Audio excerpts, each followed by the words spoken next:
আসসালামু আলাইকুম ওয়া রাহমাতুল্লাহি ওয়া বারাকাতুহু। সুপ্রিয় শিক্ষার্থী বন্ধুরা, আজকের ক্লাসে আমরা নবম শ্রেণীর বিজ্ঞান অনুসন্ধানী পাঠ এর পঞ্চম অধ্যায়ের 5.5 পরমাণুতে ইলেকট্রন বিন্যাসের নীতি।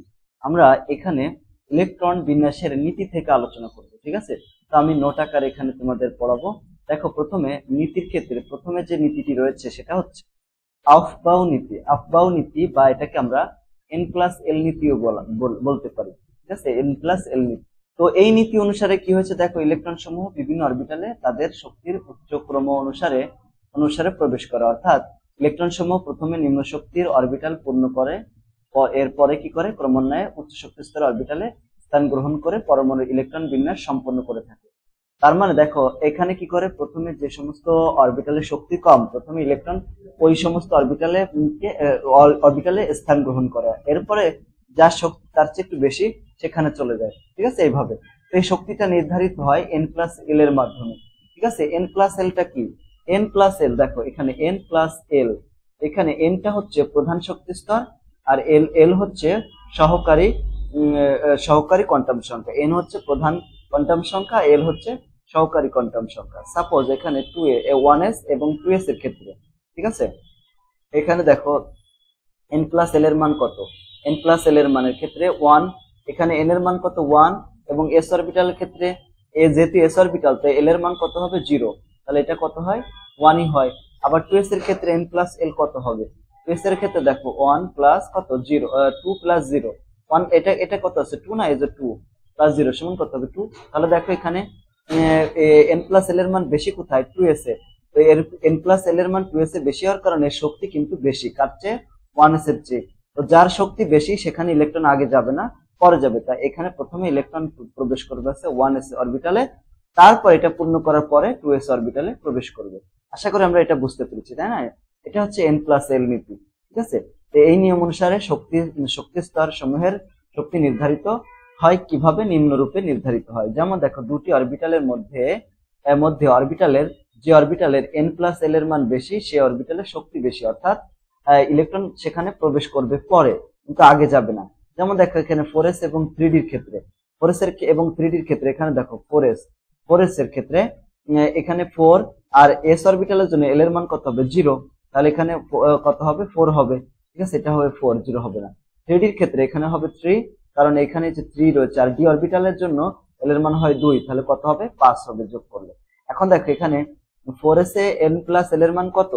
4, আর 3d এর ক্ষেত্রে হচ্ছে এটা মান হচ্ছে 5, তাহলে বেশি কোথায় বলতো? 3d এর ক্ষেত্রে। তো যেহেতু 3d বড়, এখানে N+L এর মান বেশি, সে নিয়ে ইলেকট্রন আগে প্রবেশ করবে না, করবে হচ্ছে 4s এ, ঠিক আছে? অর্থাৎ এই দুটি অরবিটাল এর মধ্যে ইলেকট্রন 4s অরবিটালে আগে প্রবেশ করবে এবং পরে 3d তে চলে যাবে।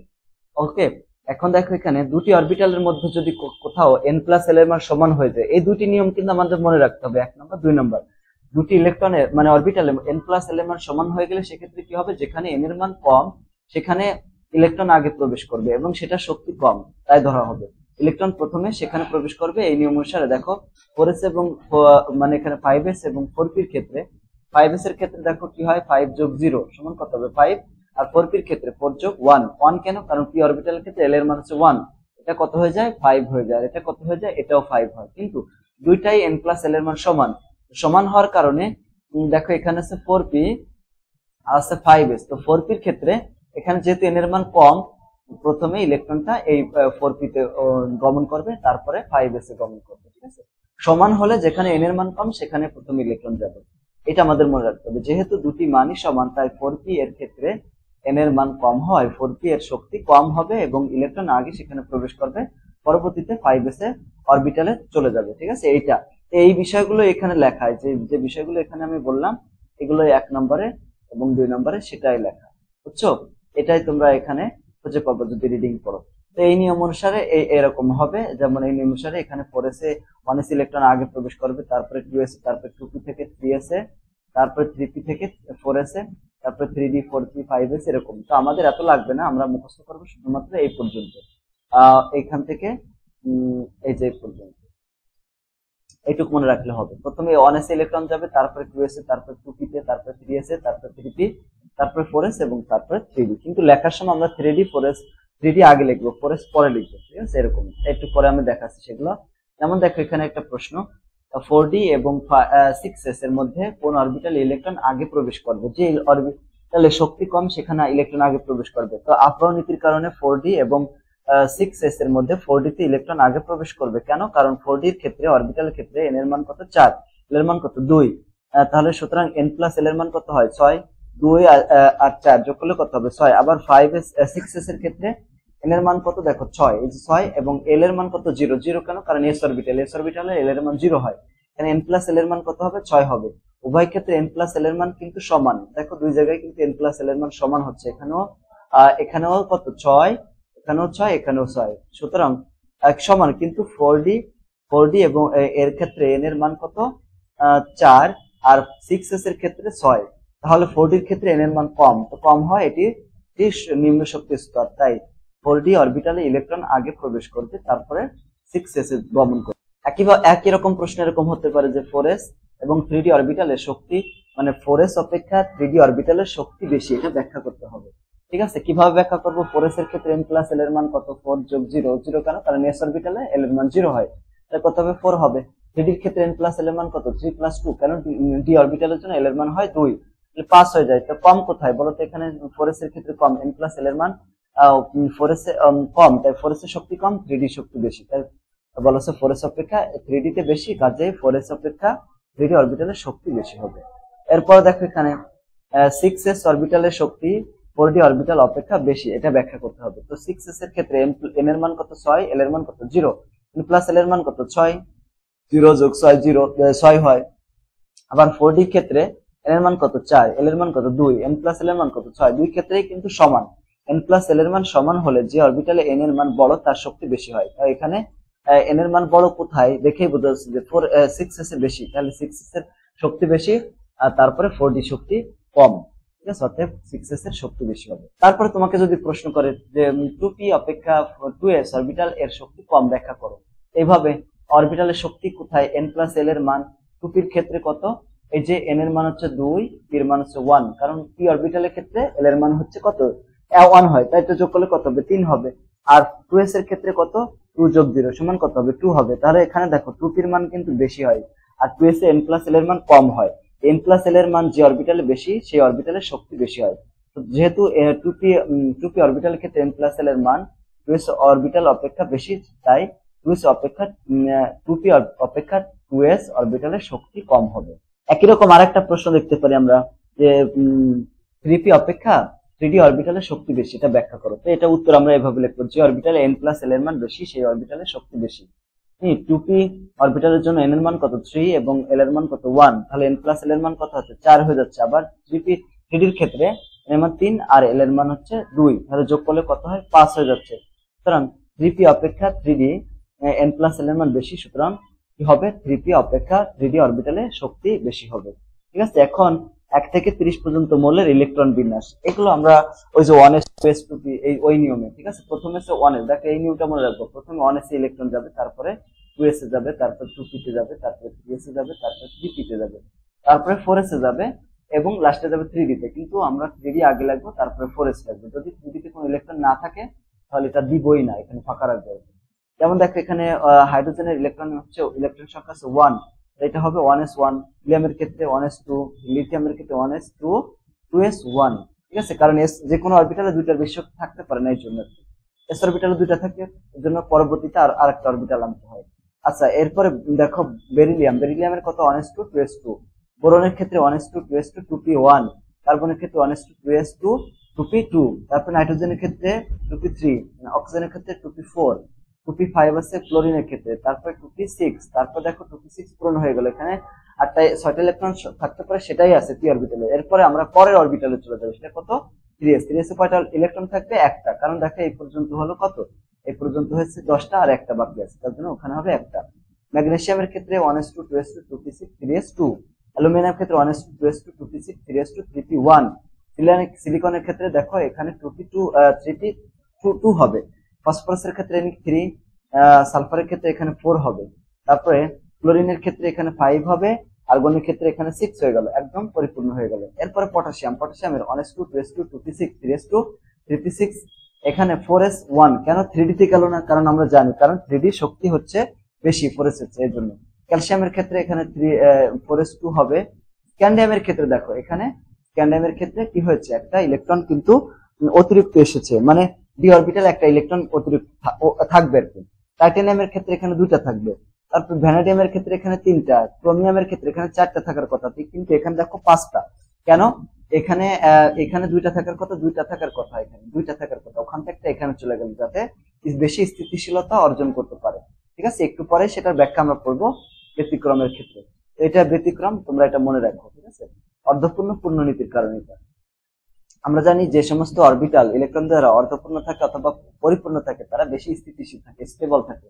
এখানে দেখো 3D তে 5টা ইলেকট্রন থাকলে বেশি স্টেবল হবে, অথবা 10টা হলে। এখন যদি 4টা থাকতো, এখানে যদি 4টার এখানে 2টা, এটা বেশি স্টেবল হতো না, জন্য এখান থেকে একটা ইলেকট্রন এখানে নিয়ে যাবে, নিয়ে এখানে 5টা হবে, ওখানে 1 হয়ে যাবে, এরকম। তারপর দেখো এখানে 1 হলো। এরপরে ম্যাঙ্গানিজ ক্ষেত্রে এখানে 1s2 2s2 2s6 3d5 4s2 একটা, এখানে এবার একটা বাড়ি যাবে, এখানে 2 হয়ে যাবে। ঠিক আছে, এইভাবে। তারপর দেখো এখানে ম্যাঙ্গানিজের পরে হচ্ছে আয়রনের ক্ষেত্রে কত হবে, এখানে 6টা ইলেকট্রন হয়ে যাবে, 5টার জায়গায় 6টা হয়ে যাবে। কোবাল্টের ক্ষেত্রে 7টা হয়ে যাবে, নিকেলের ক্ষেত্রে 8টা হয়ে যাবে। তারপরে কপারের ক্ষেত্রে 10টা হয়ে যাবে। 9টা হওয়ার কথা ছিল, কিন্তু 10টা হয়ে যাবে। কারণ কি, একই রকম, ওই অর্ধপূর্ণ এবং পূর্ণনীতির কারণ। একটু পরে দেখবো। জিঙ্কের ক্ষেত্রে এখানে 2টা এবং এখানে 10টা হয়ে যাবে। ঠিক আছে, এইভাবে।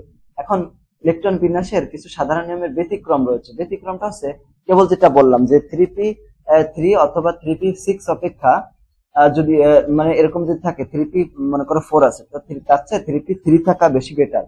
আবার একইভাবে d5 অথবা d10 অরবিটালে কি হয়, অরবিটাল অর্ধপূর্ণ বা পরিপূর্ণ হলে অধিক স্থিতিশীলতা অর্জন করে।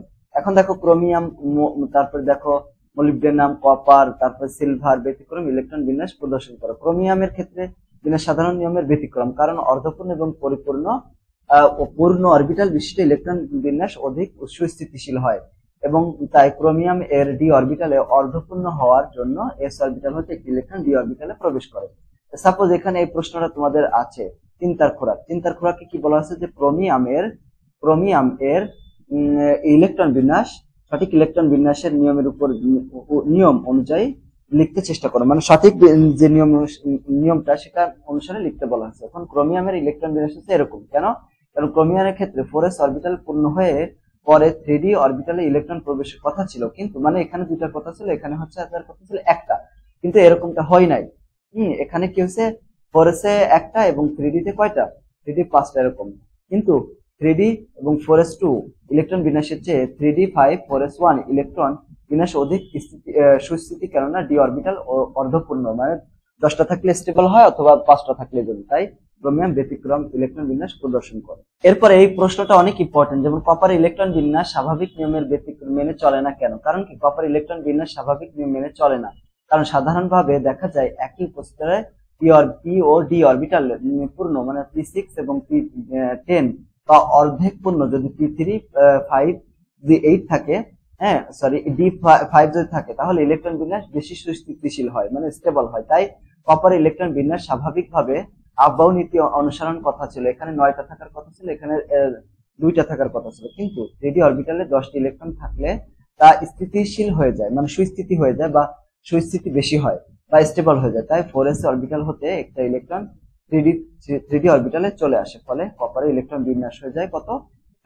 এখানে একটা ইলেকট্রন ছিল, এখানে কয়টা হয়ে যাবে, মানে 2টা ইলেকট্রন ছিল, 1টা হয়ে যাবে, আর এখানে 9টা ছিল, এখানে 10টা হয়ে যাবে, মানে অর্ধপূর্ণ পরিপূর্ণ হয়ে যাবে। ওকে, এরপরে দেখো এরকম একটা প্রশ্ন, এটা হচ্ছে একটা সৃজনশীল প্রশ্ন, সিলেট বোর্ড 2023 সালে এসেছে, রাজশাহী বোর্ড 21 এবং চট্টগ্রামে 21 সালে এই প্রশ্নটা এসেছিল। হচ্ছে এবিসি প্রচলিত কোনো প্রতীক নয়, এখানে বি এবং সি মৌল দুটির ইলেকট্রন বিন্যাস সাধারণ নিয়মের ব্যতিক্রম বিশ্লেষণ করতে হবে। দেখো এখানে বি মৌলটা দেখে বোঝা যাচ্ছে এটা হচ্ছে ক্রোমিয়াম, কারণ 24 লেখা আছে, এটা হচ্ছে পারমাণবিক সংখ্যা, সি হচ্ছে কপার, এখানে আমাদের দেখতে হবে বিপক্ষে এটা হচ্ছে ক্রোমিয়াম, আর এই সি নাম্বার যেটা সেটা হচ্ছে কপার। ব্যতিক্রম ইলেকট্রন বিন্যাস প্রদর্শন করে, কেন? কারণ কপার ইলেকট্রন বিন্যাস এরকম, দেখো এখানে d5 আছে আর এখানে d10 আছে, তাই না? তো পরবর্তী ইলেকট্রন সমূহ সম্পূর্ণ বা অর্ধপূর্ণ হলে সেই ইলেকট্রন বিন্যাস অধিকতর সুস্থিতি অর্জন করে।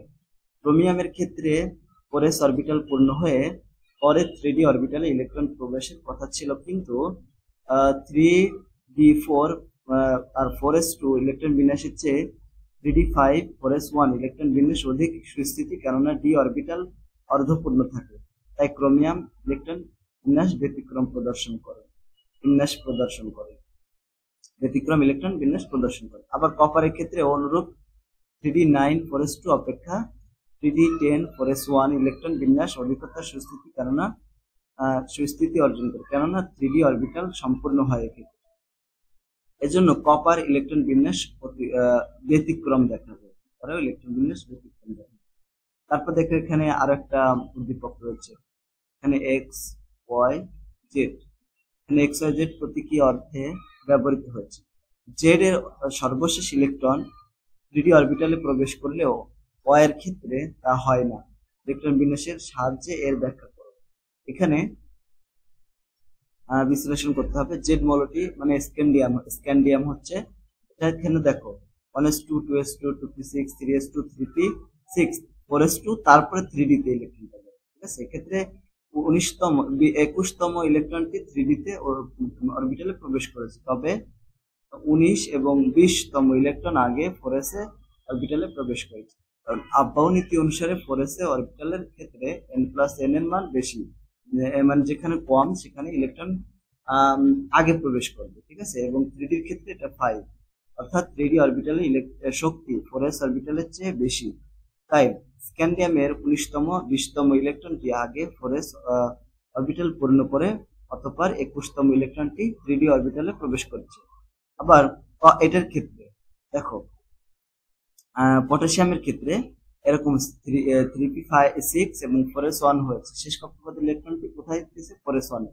এক্ষেত্রে একইভাবে 19তম ইলেকট্রনটি উচ্চ শক্তির 3d অরবিটালে প্রবেশ না করে কি করেছে, নিম্ন শক্তির 4s অরবিটালে প্রবেশ করেছে। তাই বলা যায় জেড বা স্ক্যান্ডিয়াম এর সর্বশেষ ইলেকট্রনটি 3d অরবিটালে প্রবেশ করলে ওয়াই বা কপার মানে পটাশিয়ামের ক্ষেত্রে তা 4s অরবিটালে প্রবেশ করে আব্বাউ নীতির কারণে। ওকে, এটা হয়ে গেল। এরপরে দেখো আরেকটা খুবই গুরুত্বপূর্ণ প্রশ্ন, Fe2 এবং Fe3 আয়নের মধ্যে কোনটি অধিক সুস্থিতি ব্যাখ্যা করো।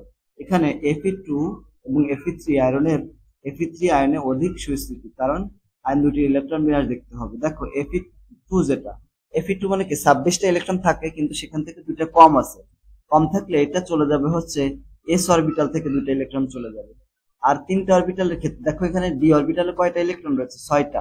আর এইখানে Fe3+ 3+ এর ক্ষেত্রে 26টা থেকে 3টা বাদ হয়ে যাবে, তাহলে 23টা হলে এটা 4s থেকে আগে চলে যাবে, 4s থেকে 2টা যাবে এবং তারপরে 3d থেকে একটা ইলেকট্রন চলে যাবে, তাহলে এখানে 3d5 হয়ে যাবে। দেখো এখানে d অরবিটাল এখানে 5টা ইলেকট্রন রয়েছে আর এখানে রয়েছে 6টা ইলেকট্রন। আমরা বলতে পারি ইলেকট্রন বিন্যাস থেকে দেখা যাচ্ছে যে Fe3+ আয়নের d অরবিটাল ইলেকট্রন দ্বারা অর্ধপূর্ণ থাকে বলে Fe3+ আয়নটি সুস্থিতি। অপরদিকে Fe2+ আয়নের 3d অরবিটালে 6টি ইলেকট্রন থাকায় এটি ইলেকট্রন দ্বারা পূর্ণ বা অর্ধপূর্ণ কোনটিই নয়, তাই Fe3+ অধিক সুস্থিতি বা সুস্থিত, ঠিক আছে।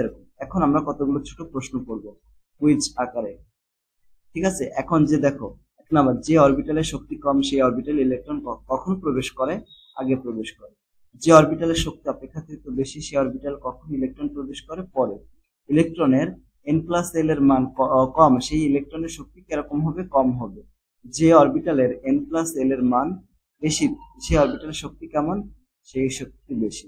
n+l এর মান দুটি অরবিটালের ক্ষেত্রে সমান হলে তখন ইলেকট্রন আগে প্রবেশ করবে কোথায়, n এর মান কম যেখানে সেই অরবিটালে শক্তি কম। s অরবিটালে সর্বোচ্চ কতটি ইলেকট্রন থাকতে পারে, 2টা ইলেকট্রন থাকতে পারে। p অরবিটালে উপশক্তি স্তরে সর্বোচ্চ কয়টি ইলেকট্রন থাকতে পারে, 6টা। d অরবিটালে থাকতে পারে 10টি। f অরবিটালে থাকতে পারে 14টি, ঠিক আছে। দেখো আমরা একদম অনেক বিষয় সম্পর্কে, এখানে গুরুত্বপূর্ণ বিষয়গুলো সম্পর্কে আলোচনা করছি, একদম ব্যতিক্রম সব বিষয় নিয়ে আলোচনা এখানে শেষ হয়ে গিয়েছে, এটাও আমরা আলোচনা করেছি। ইনশাআল্লাহ পরবর্তী ক্লাসে পারমাণবিক ভর এবং আপেক্ষিক পারমাণবিক ভর এই বিষয়গুলো নিয়ে আলোচনা। আজকের ক্লাসটি পর্যন্ত। ক্লাসটি তোমাদের কাছে কেমন লাগলো সেটা কমেন্ট করে জানিয়ে দিও, আর যদি ভালো লাগে তাহলে আমাদের চ্যানেল সাবস্ক্রাইব করে ক্লাসটি বন্ধুদের সাথে শেয়ার করে দিও। সকলকে ধন্যবাদ। আসসালামু আলাইকুম ওয়া রাহমাতুল্লাহি ওয়া বারাকাতুহু।